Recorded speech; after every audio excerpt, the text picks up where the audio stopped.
Colonel Rob Maness has a lifelong record of providing dedicated service to this nation. Having worked his way up from the enlisted ranks to full colonel, he served our country for more than 32 years. He has served as a bomber squadron commander, bomb disposal technician, Joint Chiefs of Staff Operations Officer, assisted the National Security Team with the campaign plan for the global war on terrorism. He authored the first theater nuclear war plan and served as the Vice Commander of America's largest airborne intelligence wing. Colonel Rob Maness is a true American hero.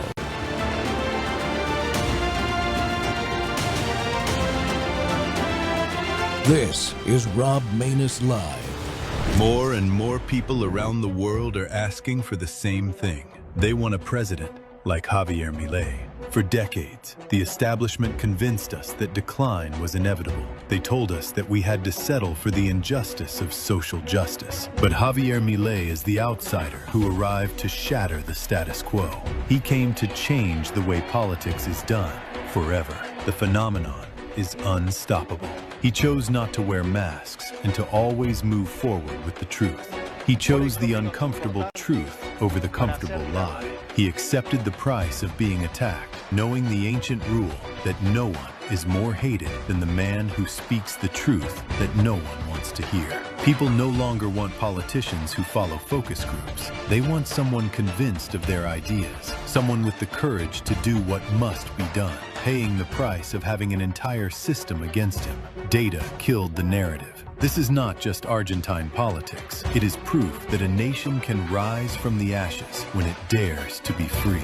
Long live freedom, damn it. Make Argentina great again. Viva la libertad, carajo!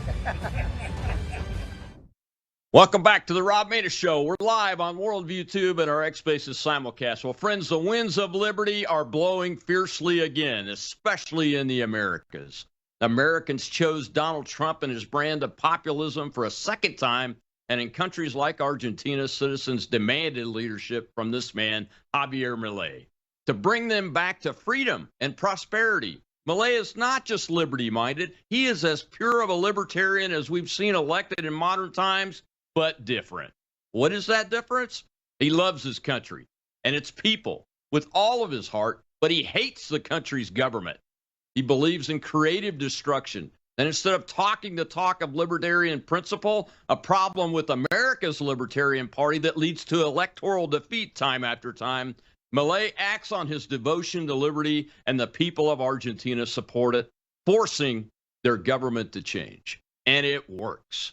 As a liberty-minded Republican, I'm excited to see this libertarian nationalism, and even more so to see that a leader and thinker about liberty here in America has put a marker down to reestablish the movement here. Yes, I said reestablish it, because this is where Western liberty was born, out of our American Revolution, and we should be touting that and respecting it and acting like it. My guest today is that leader, Austin Peterson, the author of the Libertarian Nationalism Manifesto, which he presented to the Libertarian Party National Convention late last year, launching this new movement. Peterson is a former presidential candidate. He's a pundit, entrepreneur, founder of the For Liberty Network, and host of the Wake Up America show. Austin, welcome back to the Rob Maness Show. I'm very excited to have you. What an awesome intro. Boy, you said it all, Rob. God bless America, and God bless you and your audience and Javier Milei and all of the hundreds and thousands of people who I've spoken to. Just in the last 30 days, I've had so many conversations with people. And this is just lighting up like fire, just brush fires all across the country. People are talking to me on the phone. They're calling me. They're tuning into the show, and they're asking, what does this mean? And of course, I think Albert Einstein said great minds have always been met with violent responses from mediocrity, because there are a lot of people telling me I can't be a libertarian nationalist. Well, what do you mean? I thought we were. Why are libertarians? Why am I as a libertarian? Because you know what it is, and Rob, I think this is really the heart of it, is that the problem with libertarians in the United States is they don't believe they can win. And so they can't win. Underlying Javier Milei is a confidence, a relentless confidence, because if you believe you can change the world, you can. The only people who think that who can't change the world are the ones who don't think they can. The people who change the world are always the people that think they can, that know they can. And Javier Milei's confidence, we need to bring that here. We need to import that. I hope we don't have any tariffs on that. Let's just, hopefully we'll have international free trade of confidence between libertarians of what we're capable of and what can be done. Because honestly, we ought to be embarrassed, Rob. We ought to be deeply embarrassed as people who love liberty. First of our forefathers would be pissed if they saw this, the legacy that we squandered. And now, no more excuses. Javier Milei is the president of the 8th largest country in the world. Is everything like the United States the same as it is in Argentina? Of course not. But there are important underlying factors that are contribute to Javier Milei's success, and I plan on finding out what it is and bringing it here.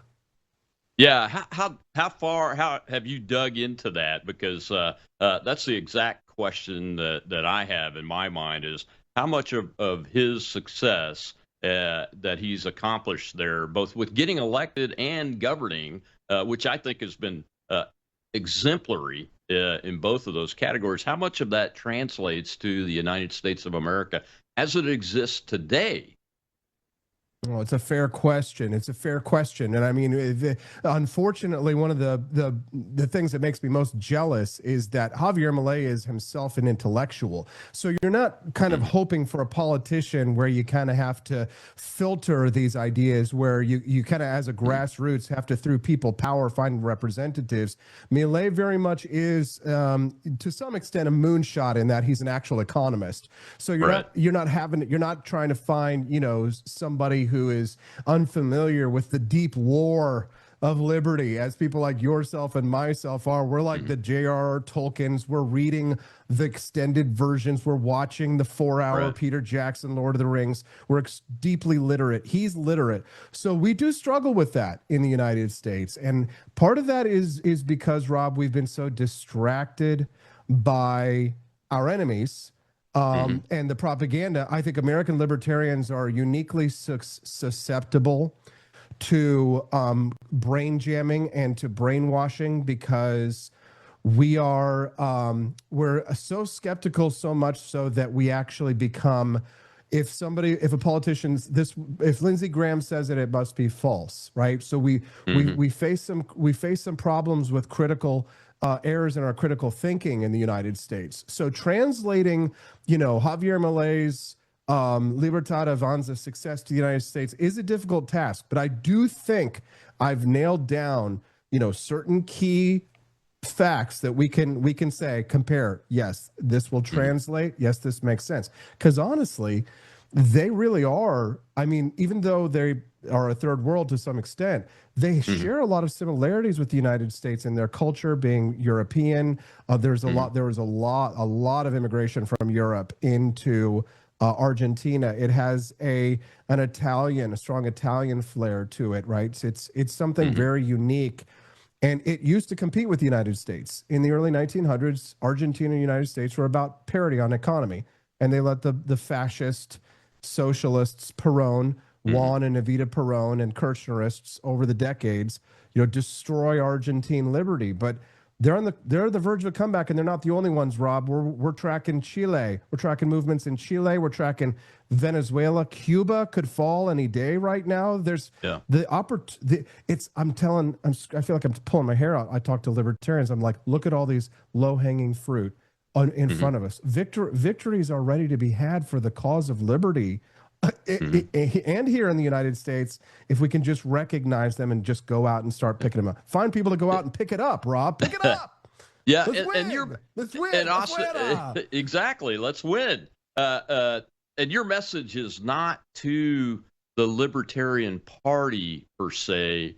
It's to liberty Americans like me. I'm a Republican. I've never been in the Libertarian Party at all. I've been tried to be recruited to run as a libertarian, but I've never done it because I consider myself not part of that group that just weighs in on principle, loses every election, and all that. And that's why I'm a liberty Republican. I've lost some elections, Rob. Hey, I've lost some elections too as a Republican, but But Been there. the winning side is whoever picks this banner up and runs with it. I shouldn't say side. The winning group of Americans, if we will repick this banner up and run with it like Thomas Jefferson and George Washington and Alexander Hamilton and James Madison and John Adams and John Quincy Adams and all of those men, if we will pick it up and run with it, we will win, and it will win every single time because it defeats these bad ideas in both political parties that exist in both political parties if we will have the courage to pick up the banner. Rob, I don't know if I'm a patriot. I strive to be, I hope to be, but one thing I know is true is that I do have patriot blood in my veins. I have been doing some genealogical research lately, and last year I joined the fraternal organization called the Sons of the American Revolution. And I've been volunteering with them, trying to, support and build the organization. I found out the legacy of the people that came to the United States since going back to the 1600s. And honestly, I was deeply humbled and kind of ashamed because they had racked up, they had risked their lives, their fortunes, their sacred honors. One of my ancestors, the Battle of Brandywine, Germantown, gets captured in South Carolina, paroled by the British, says, don't go back and fight. And he goes back and fights anyway, and he's there at the Battle of Yorktown, the final battle of the American Revolution. So I think I understand, at least from what I understand of their sacrifice. I've read enough about what they wanted to think that, that they did leave it for us. They planted seeds for us, and they left these things for us. And I don't know if I'll live up to the Battle of Brandywine or Germantown. I don't know if I'll be that great of an American. Maybe I won't, but I'm sure as hell going to try. I'm going to try to make them proud by harnessing the spirit of American nationalism and combine it with the cause for liberty. All of the founding fathers, they disagreed with each other on things. They had different views of liberty, like you and I disagree with FDR. His definition of freedom is a chicken in every pot. Ours is freedom from tyranny and oppression. So, but they built a country that was the greatest country in the world through an understanding of a lens of a couple of important documents. You might have heard of them. Right. And then we can use those lenses to look at today while recognizing that, George Washington might have had some interesting opinions on nuclear weapons, but we just don't know. So we have to do our best today. They would have had, who knows? But Rob, I libertarian nationalism, I think it's the right combo. It confuses all of the right people, and it excites all the other right people. It angers all the right people. But interesting that you say that, because when I first saw the words and I saw it was coming from you, I'm like, oh, wonder what Republican Austin Peterson is up to. And then I started reading it, and it excited me immediately. So it has to be angering the squishes, is what I call them on both sides of the aisle.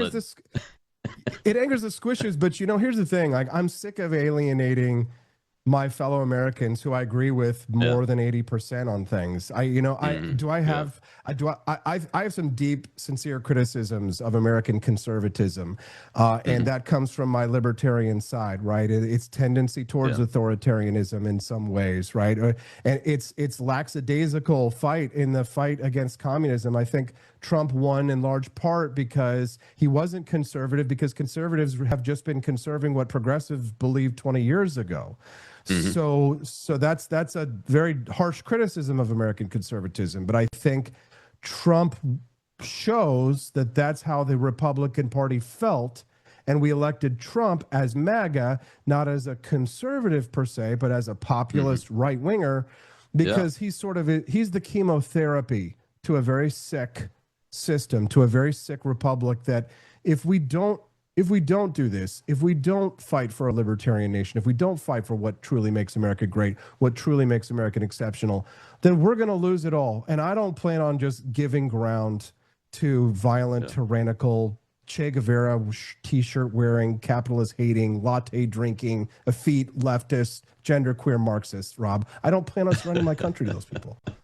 I can't even remember that whole list all at once. I'm glad that I have you around to be able to rattle it off. I could have gone I on and appreciate that, on. man. I could have gone and on. our ancestors. I have an ancestor that was one of 5 men to walk out of his Scotch-Irish county, one of only 5 to join the Continental Army back in 1775. Hell yes. Myself, Patriots.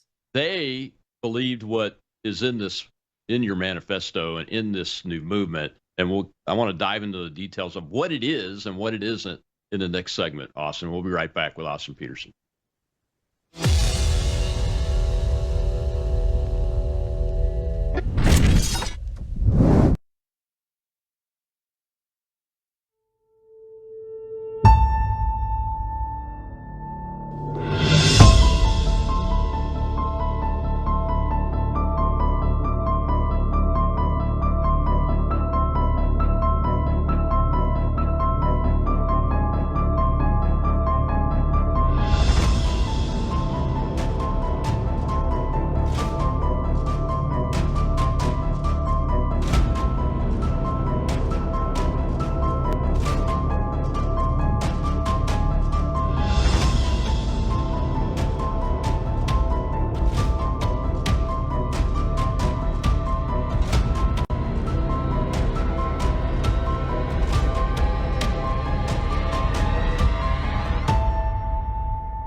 Well, the first thing we have to understand is that the state is not the solution. The state is the problem.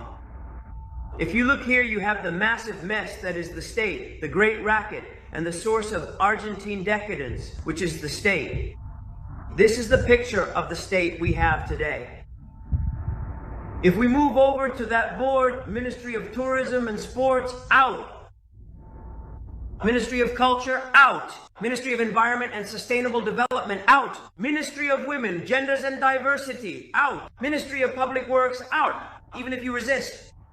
Let's continue over here. Ministry of Science, Technology, and Innovation. Something for the private sector. Nothing good ever came from the public sector. Out. Ministry of Labor, Employment and Social Security, out. Ministry of Education, Indoctrination, out. Ministry of Transport, out.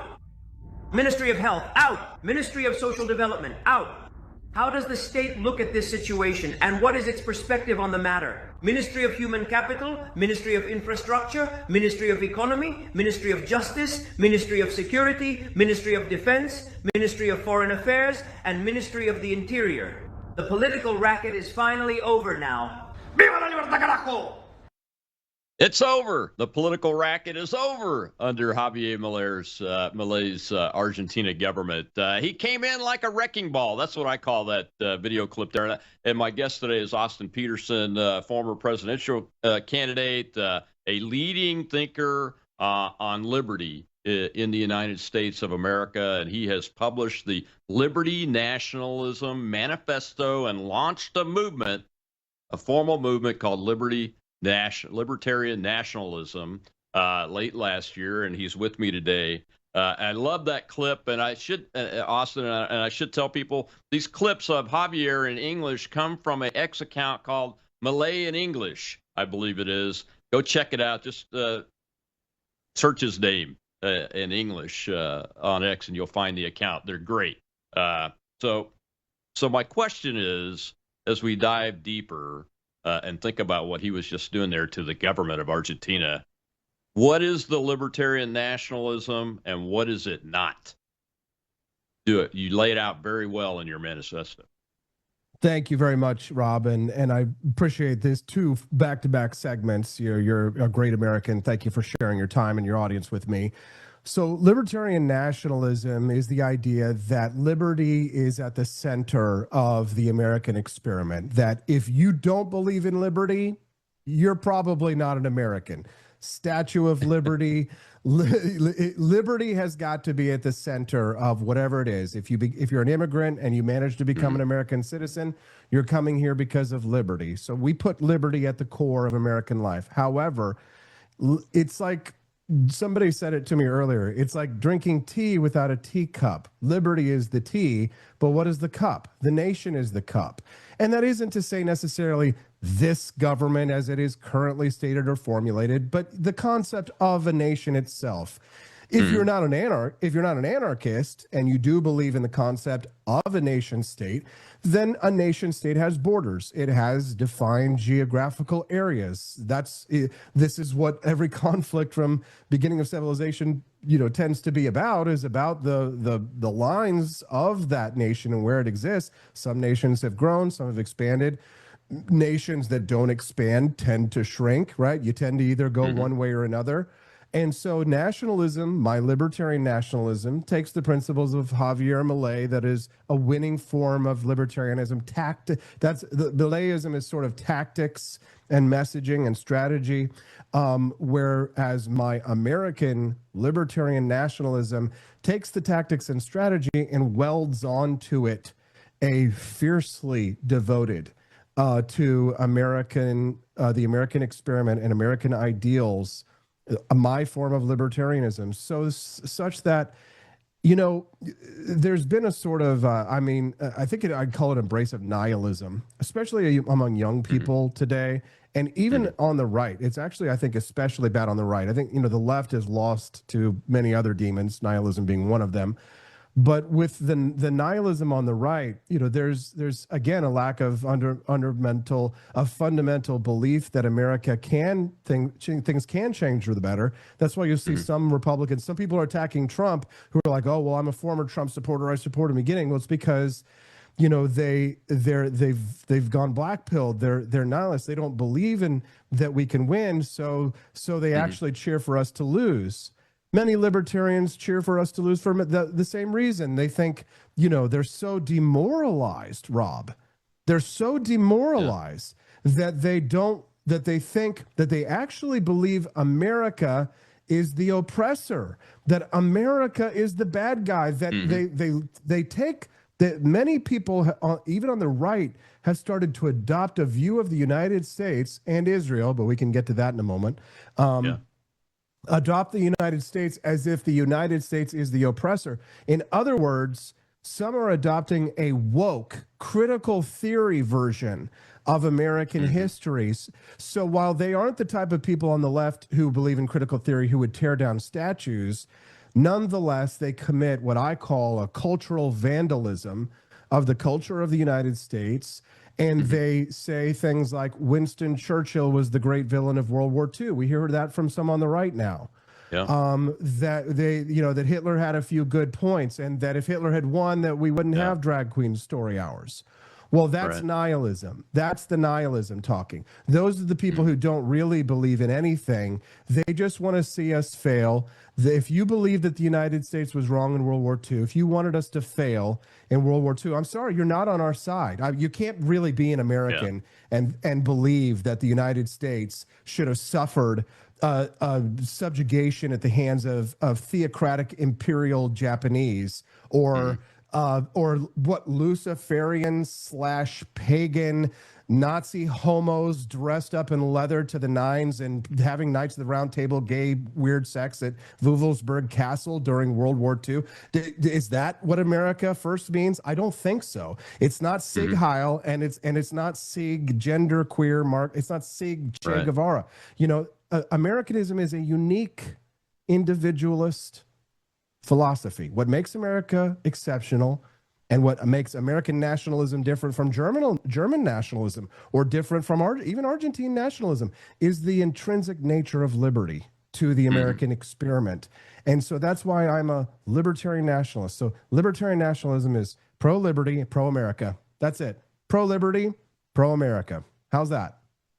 Yeah. I mean, those are the things that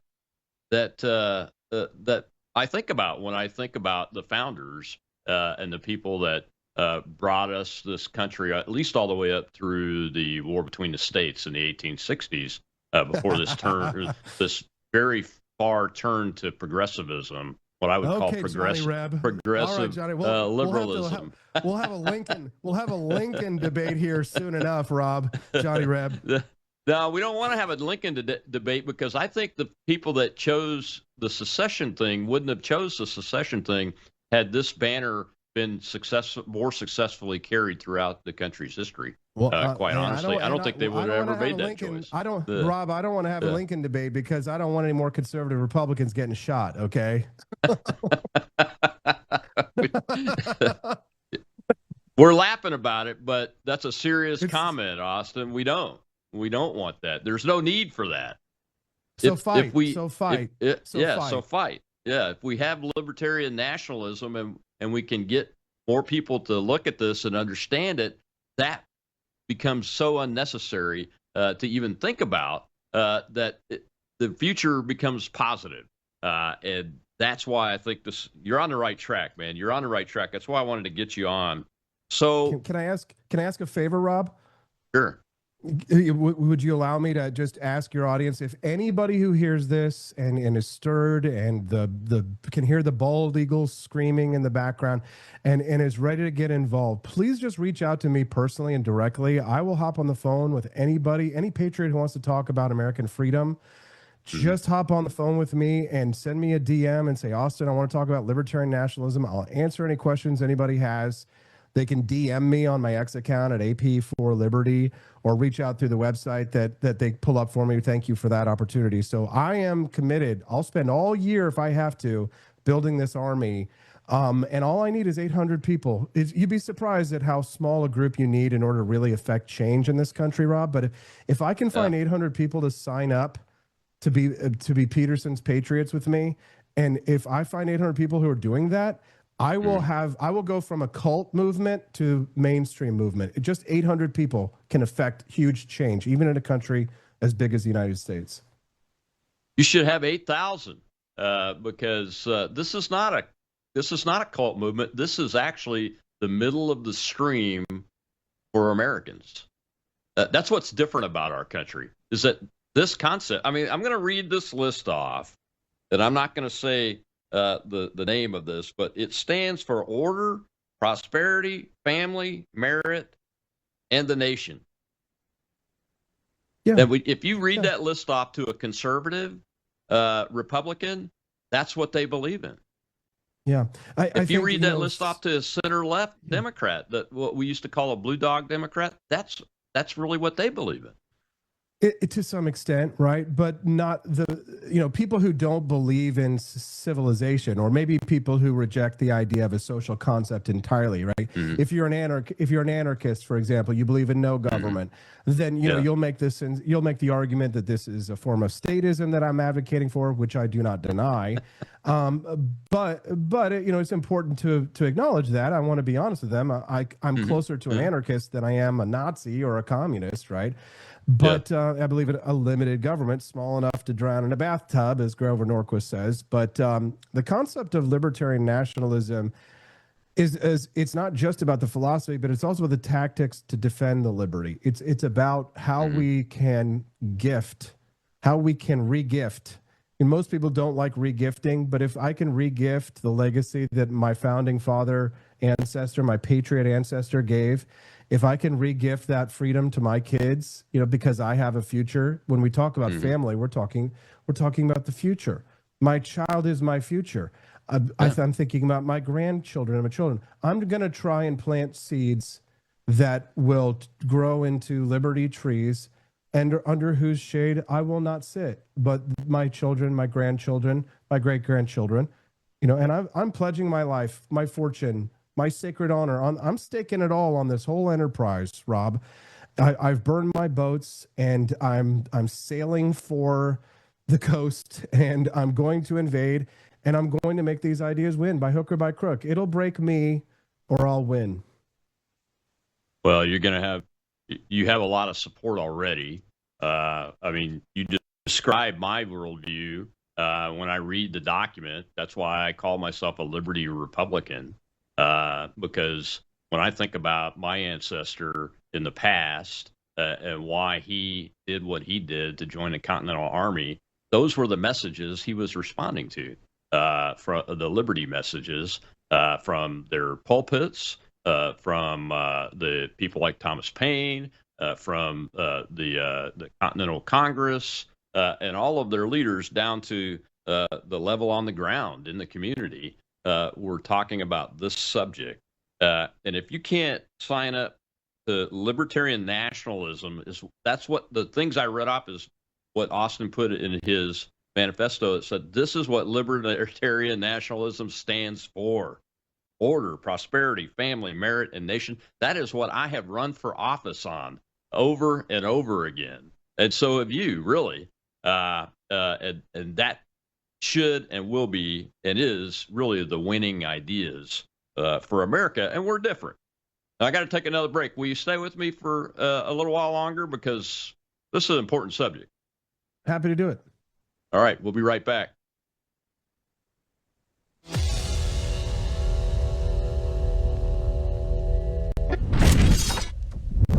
What if millions around the world could access Bible teaching and worldview training for free right now without hitting a paywall? That's exactly what happens every day at worldviewtube.com because of the Worldview Weekend Foundation. We don't lock our live stream behind PayPal. We don't restrict our content to members only. Instead, the Worldview Weekend Foundation helps cover the cost of delivering free educational and ministry programming to people across the nation and around the world. And it's not just programming. My Sunday night church service, where I taught verse by verse through Revelation for 18 months, and now I am teaching through the book of Daniel, is made possible through the support of our church, Worldview Weekend Foundation. If you believe this kind of truth-centered biblical teaching must continue, donate today.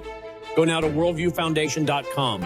You'll also find our mailing address and phone number there if you'd rather give by phone or mail. That's worldviewfoundation.com. Thank you.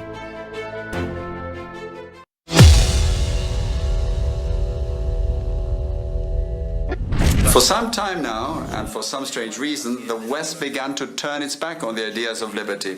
That is why in this same place in 2024, I stated that the West was in danger as a result of having embraced increasing doses of socialism in its most hypocritical form, which is wokeism.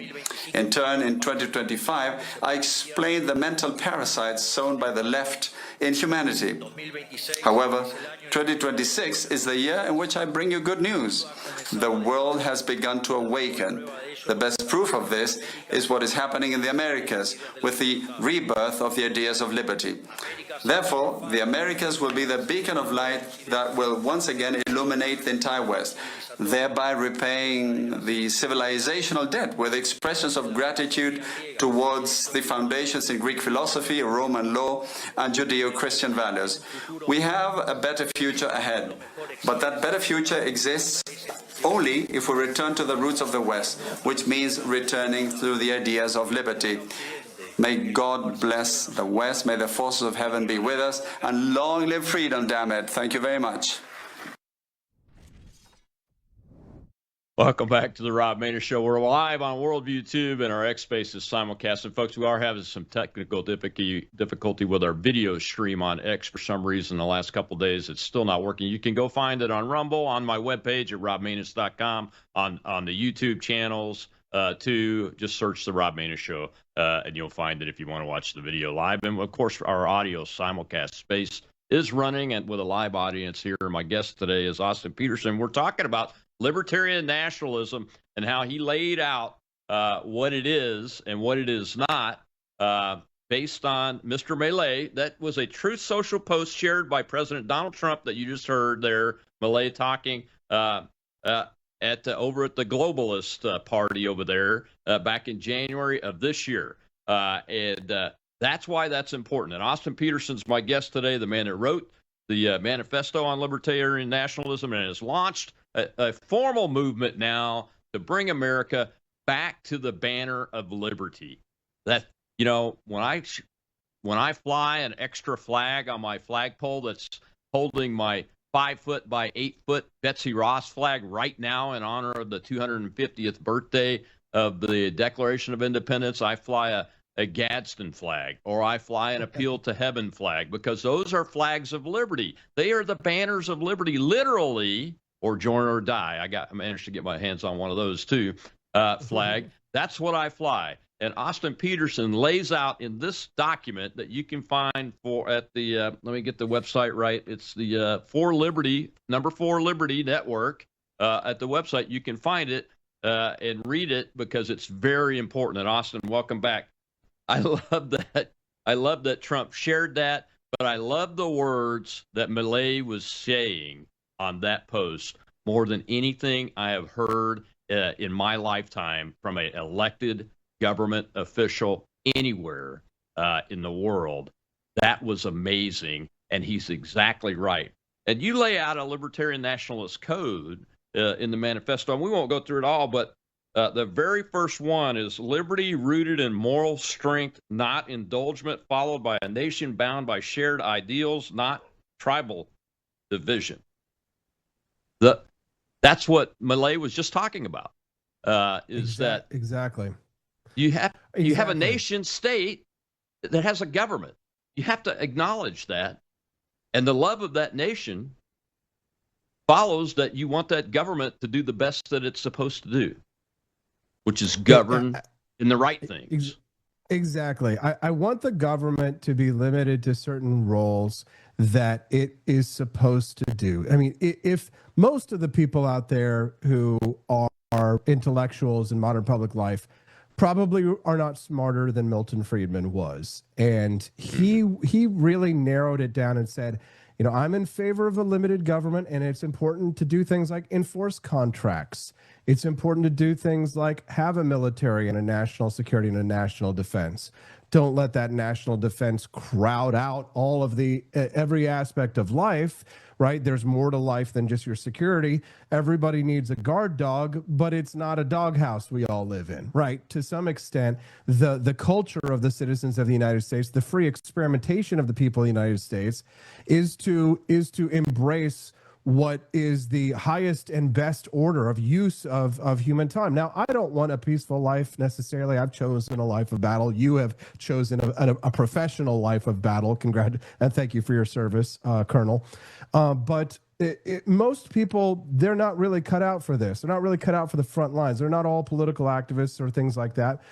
And we still have to safeguard the liberties of the people, Rob, who are just out there doing whatever they can for their life, living an American lifestyle that has nothing to do with necessarily body politic, other than they're just, you know, they don't even know that they've got, you know, people like us out there, you know, acting like guard dogs for their freedoms. And their rights and liberties matter too. So how do we protect them, and how do we ensure that we're growing a civilization? Because libertarian nationalism is about a game of civilization. So when you think about it, this is where, like, you know, people accuse you of being collectivist, for example, but it's a voluntary collectivism, because what I like to say is that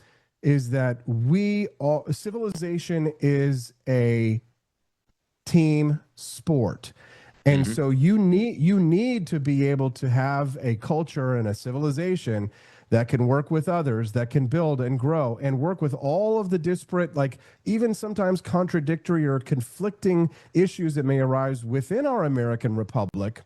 And then, of course, externally, right? How do we deal with threats like China? How do we deal with threats like Russia? How do we deal with North Korea? Or how do we deal with the Mexican problem of this third world country in our border sending millions of people up through South of America?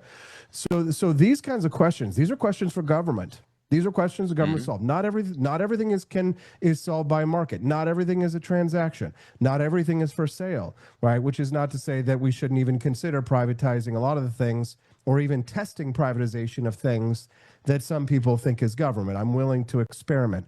But the experimentation, think about this of the United States compared to North Korea. You can't be Amish in North Korea. You can't not pay income tax. Right? America has developed a sort of a cloak of culture for cultures. Some of those cultures, like the Amish, which are to some extent alien to the normal American life or the body politic to some extent, some of those that exist are non-hostile to American interests. Right. Some of these cultures, which are countercultures, Rob, are hostile or acidic to American civic life. And how do we determine that? Well, we determine what are the civic virtues of whatever institution or culture it is that exists in American life. And a libertarian nationalist is going to go through and analyze each of those things in a micro way. But in a macro way, just like how the Constitution is kind of the spirit of the law and the code is the letter of the law, the concepts that I've laid out here in libertarian nationalism are broad stroke ideas, just like the concept of all men are created equal. And from there, we can decide how do we sort of legislate, adjudicate, deregulate, regulate, whatever it is that we do as a society. If we can sort of like gather around together a set of virtues, or if a committed group of patriots behind these ideas of libertarian nationalism, if we can get behind these, I think there was a Patton quote. You know this better than I would, but he said something about like a good plan violently executed today is better than a perfect plan tomorrow. Sometimes, we probably have to kind of just get on with it to some extent. People who want to restore the American Republic and restore it on the values of the founders, we better just kind of say, well, it's not a perfect plan, but if we're all moving in the same direction, then we're going to accomplish more than breaking up into groups. Because after the Tea Party years, the right was largely decimated, and then Trump took over and made it MAGA. Once Trump is gone, we have a new opportunity, because Trump is MAGA. It's not whatever he says is not MAGA, and so when he's gone, then is MAGA really MAGA anymore to some extent, because he sort of owns it. I think he'll try to transfer it to JD, and maybe that'll work, maybe it won't. I'm not sure. Hope it does if he's the candidate. But in every crisis is an opportunity, as the left likes to say. And in this coming election cycle, and the next election cycle, as the new Republican candidate takes over, is a chance. It's a chance for people like you, people like me, to have a voice in ways that we never had. Because if we're like Javier Milei and we get along with Donald Trump instead of some others who are just constantly burning him down, then maybe we can get a voice. Remember when Trump said he would have a libertarian in his cabinet and it didn't happen? Right. That's right. You know what? That's our fault. That's not his fault. They want to blame him. But you, Rob, and maybe I could pick 4 or 5 other people. You and maybe 4 or 5 other people in this country that could actually pass a confirmation hearing to get across the finish line, right? I know you were never like a Libertarian Party guy or anything like that, but I'm always thinking of mostly of the ideas and not of the the party. Yeah. But that's on us. We have a very, very weak bench. So I'm building the bench, and that's what I'm doing. I'm searching for talent. Think of me as Simon Cowell of libertarianism. I love it.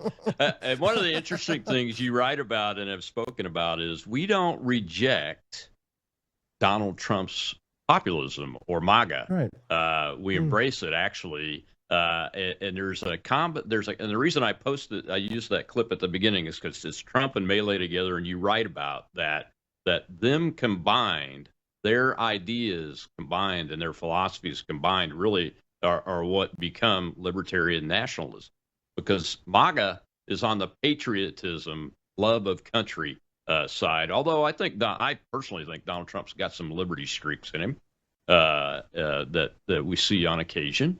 I think he stumbles into it more than he deliberately does it. But that's actually, I think there's a lesson there, because you know what it means? It means that his enemies are our enemies.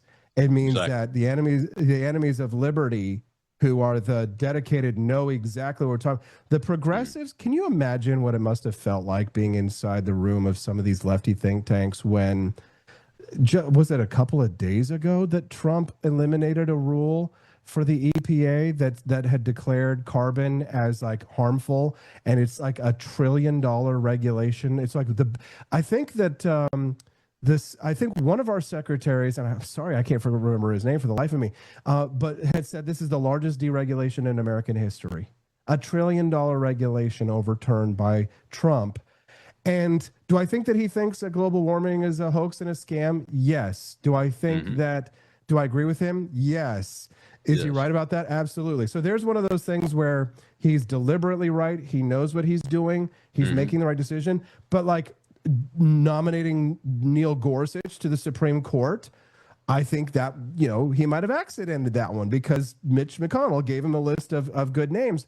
And Justice Gorsuch is like the most libertarian Supreme Court justice perhaps ever. Right? Ever. I think Trump, I think Trump probably didn't know. I don't think Trump thinks about things like, I don't know, theories of the court. And I think he just went with his instincts on that one. And so he kind of, we all got lucky. He had good instincts. So good instincts can be hey, it's better than being good, being lucky. I'll take being lucky better every time. Than being every time, man. Every time. Well, we got to take a break. I'm a karate instructor, and I fight like the white belts. I'm a like black belt 20 years. But every once in a while, you get whopped by the lower belts because they don't know what they're doing. So they just haul off and smack you.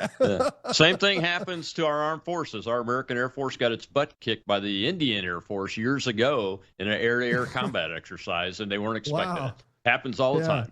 Well, we got to take a break. When we come back, I want to dive into the national security aspect of this, Austin, because when people hear the term libertarian, even if it's combined with nationalism, you start getting a lot of hand-wringing and woes me's and uh-ohs. There they go again, and that's not at all what this is. We'll be right back with Austin Peterson.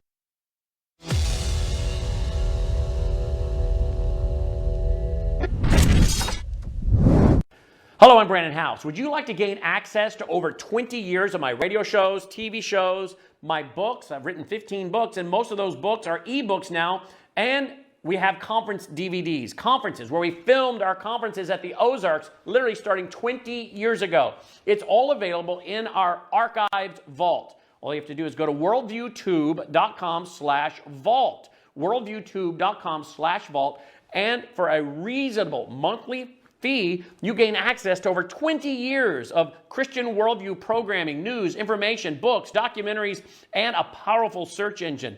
And folks, it's a great way not only to educate yourself, equip yourself, but it's a big way that you can help fund our continuation as a broadcast network. Please check it out. worldviewtube.com/vault, worldviewtube.com/vault, and help us continue pushing out a Christian worldview.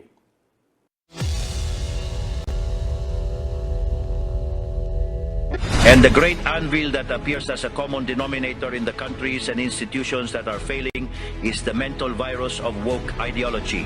This is the great epidemic of our time that must be cured. It is the cancer that must be excised. This ideology has colonized the world's most important institutions, from the parties and states of the free countries of the West to global governance organizations, including non-governmental institutions, universities, and the media, as it has also shaped the course of the global conversation over the last few decades.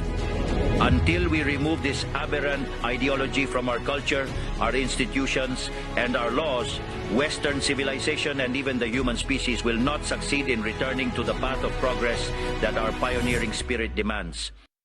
Welcome back to the Rob Maness Show. Wow, it's been a great Wednesday so far. We're live on World YouTube and our X Spaces simulcast and all the other channels, apparently, except for X. But we are live on our audio space there under Shell Shocked. She is running that, and the live audience is up and active today. My guest is Austin Peterson, who says that guy, Javier Milei, has the answer, and the answer is libertarian nationalism. Which is really the answer that the men that wrote things like the Declaration of Independence and the Constitution of the United States, that's the answer they came to also before there were these political parties and things like socialism and Nazism and communism and today's progressivism. Progressivism doesn't mean the same thing throughout our history, especially the history of the United States. So be careful with that term. But those other isms that I just pointed out, they do always mean the same thing, and they are antithetical to America, which is a libertarian nationalism concept, is what I believe. And Austin Peterson's back with us today And we're talking about his Libertarian Nationalism Manifesto and the launch of this new movement in America here, based on what we're seeing from America today under the Trump administration, the Milei administration in Argentina, and all of these wells of liberty that are springing up and winds that are blowing more fiercely now than I've seen them in my entire lifetime. Austin, what does libertarian nationalism say about foreign policy, national defense, and does that include our immigration policy as part of national security? I would say so. I think, every libertarian who is a libertarian nationalist recognizes that it is a job of the government to protect America from foreign invaders who wish to come here and not only commit acts of force against American citizens, which many of them do, but also commit fraud, as we see in Minnesota. It is a perfectly legal, perfectly moral, perfectly constitutional thing to do, in theory, to go into Minnesota, to go and find into these Somali communities, find the fraudsters, find the scammers, get them the hell out of our country and get them off the taxpayer dime. And if that involves clapping Tim Walz and irons, you'd love to see it. And maybe Jacob Frey on top, and let's find out how Ilhan Omar's winery in California went from broke, $25,000 to start, to a multi-million dollar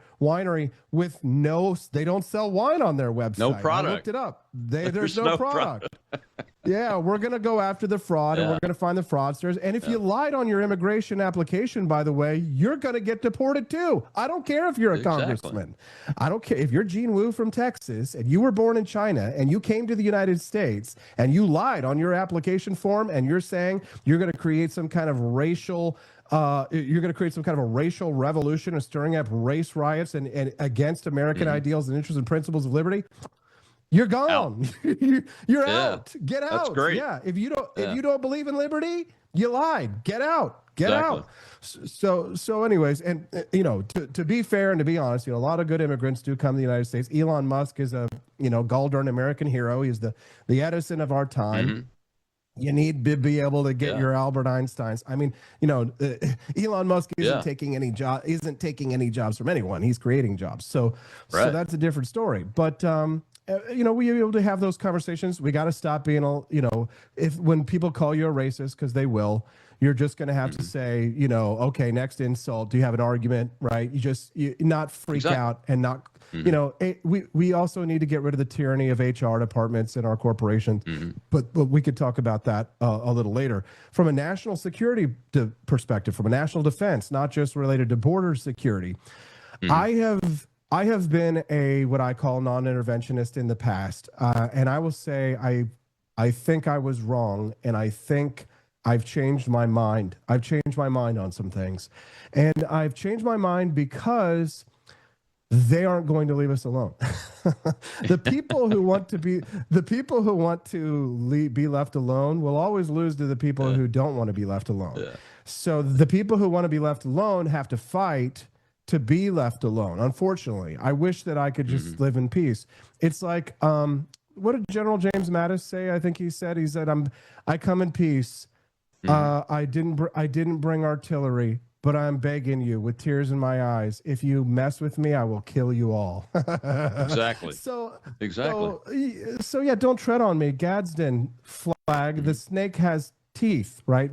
If you're a toothless, do you know what they call a toothless snake? A worm. And I'm not a worm. So you have to have a foreign policy that deals with the realism, that deals with the real world as it actually lies. And who's a really good person that we need to probably rehabilitate? Richard Nixon.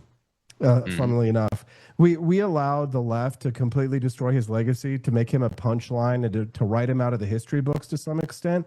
We did. But he was a foreign policy genius. And the New York Times reported this last week that even the Watergate break-in may have been related to a legitimate concern that Nixon was pursuing. It was the deep state. They were stealing from him, Rob. They were stealing. I think it was a secretary of the Navy, but there was high-level theft going on. at the White House when Nixon was away, the deep state was undermining him, and it was part. You know why? Because he dared to set America first foreign policy. Because the bureaucrats that were created when we reformed the civil service, the permanent bureaucracy of they fought back. They fought Nixon and they beat him. They ran the playbook on Nixon.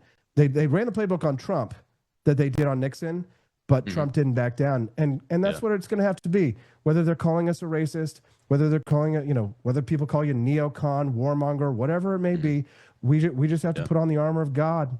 Put on the armor of God and say, nothing, no spear shall strike my breast. Every arrow you will land on my shield, and we will advance relentlessly in a phalanx. You, me, Rob Maness, your audience, anybody who wants to, go out with us.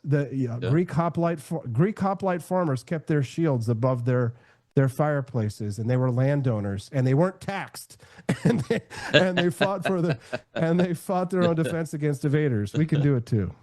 Now, this policy, this approach doesn't include, because I think you and I think exactly alike on this. It doesn't include giving money to countries that hate America, like what happens today. Even today, that's still happening in our foreign military sales, our foreign aid and all that. And I'm pretty sure you and I are in agreement on this, is that should be at least minimized. And we can't give stuff and will not give stuff to our enemies that could be used against us, right? Rob, you're a pro war fighter. You know as well as I do that a lot of that is just don't attack us money, right? A lot of the money that goes to some of these terror groups, or weapons that go to these terror groups, are like, if they're in some ways there's kind of a piracy aspect to it. They're kind of plundering us in a way, because it's a threat. It's sort of a threat of, if you don't pay us, if we don't pay them to be our friends, then they're guaranteed to be our enemies. Like, do you think that if we treated Saudis ideologically the way that they deserve to be treated, that they would be our allies? No, we pay them to be our friends, right? So those are those are the kind of foreign policy debates and questions that you can't have with a lot of libertarians, Rob, because I think when you're so blinded by ideology completely, and you instead of looking at real situations and considering what are the trade-offs, like a situation like that, then if you only place ideology first, you say, well, you have to always do this because this is the concept. I think that's where you make a mistake. So without some sort of a flexibility and like a sense of nuance to questions like foreign policy, you need a Henry Kissinger. You need diplomats, and you need people who are able to square circles and, make magic real in some ways. Yeah. It's like you need miracles. It's like Israel. I mean, there is so much swirl going on about our relationship with Israel, but I mean, it's a bulwark against the craziness and tribalism and death and destruction of the Middle East. As our friend. I mean, all the rest of them are third world, and it's a first world country, and we are naturally allied.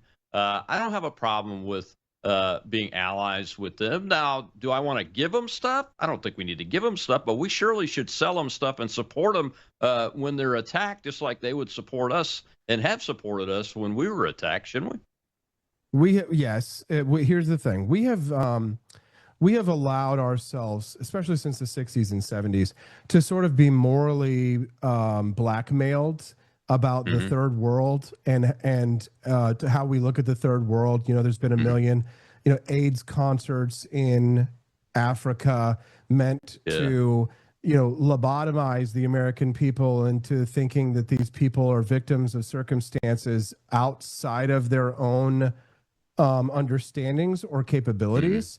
And I think I disagree with that now. I think I believe now that we should probably take a supremacist attitude of anything not about a particular race, but take a supremacy on a culture, a civilization. And I'm a cultural supremacist. Yeah, I believe American culture is supreme and superior. And I agree. I don't look at the third world and go, well, if it wasn't for the United States, boy, these places would be paradises. No, no. These cultures, they're problems of their own making. Look at Europe. They're talk about the sick man of Europe. All of Europe is the sick man of Europe these days. Mississippi is our poorest state. They make fun of us, Rob. The Europeans call us fat and stupid and poor, fat and stupid and dumb. Who's stupid? The redneckiest of barbecue eating rednecks in Mississippi are all richer than you, idiots. It's all right. And people are after our public education model that's actually succeeding now down here in Mississippi. So we're getting there. We're getting there. And a lot of new building and a lot of AI stuff and new manufacturing's coming into the state. I'll take Mississippi over France. I'll take Mississippi over Germany. I'll take Mississippi over Italy. I'll take Mississippi any day, man. Well, man, I appreciate your time. Thank you so much. We will help spread the word. And I'll tell my folks, get over there and sign up for this group and to DM you if they have a question. Send me a DM. Send me your number. I'll call you on the phone. We'll talk about it directly. Let's get this Fire for Liberty going, man. I'll spread it from torch to torch. And, Rob, thanks for being a sincere patriot. You're a great American. Absolutely. You too, sir. God bless you. God bless America. Tomorrow's Truth Thursday. We're going to talk with Rick Hill. And, he's a cancer survivor. He's broken the code on cancer, maybe. And this would be a big win for a lot of people. I'll see you then.